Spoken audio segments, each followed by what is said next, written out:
Assalomu alaykum, hurmatli obunachilarimiz. Mana navbatdagi ustanovka qilgan ishlarimiz dabollari bilan ustanovka qildik. O'tgan safar dabollarni ustanovka qilmadik-da. Dabollarni hozir ustanovka qilib berdik. Yine eshiklarimizni ko'rib kuzatib boraverasizlar. Dabollar ham eshikni naqshini, figurasini qo'shadigan bo'ldi.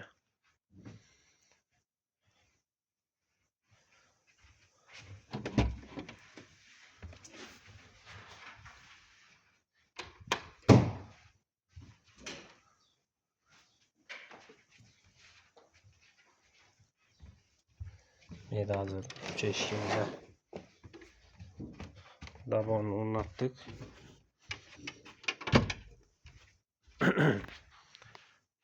Sal qarangiroq ekan bir.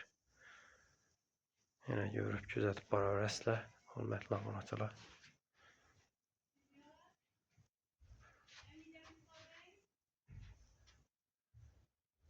Ko'raverasizlar.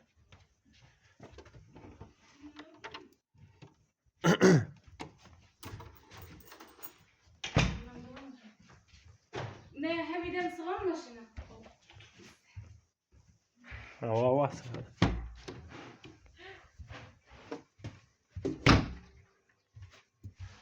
Yine banda aşxana.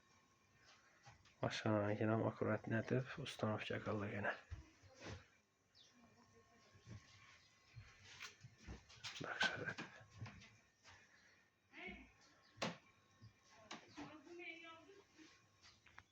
Kimda kime shuningdek xizmatlar kerak bo'ladi bo'lsa, bemalol telefon qilaverasizlar. Xudo xolasa qo'ldan kelgancha shunda akurat netib ishlab beramiz. Endi narx-navolarga keladigan bo'lsak, her bir eshigimiz 2.300.000 so'mdan dabollari bilan birga ustanovka qilib berdik.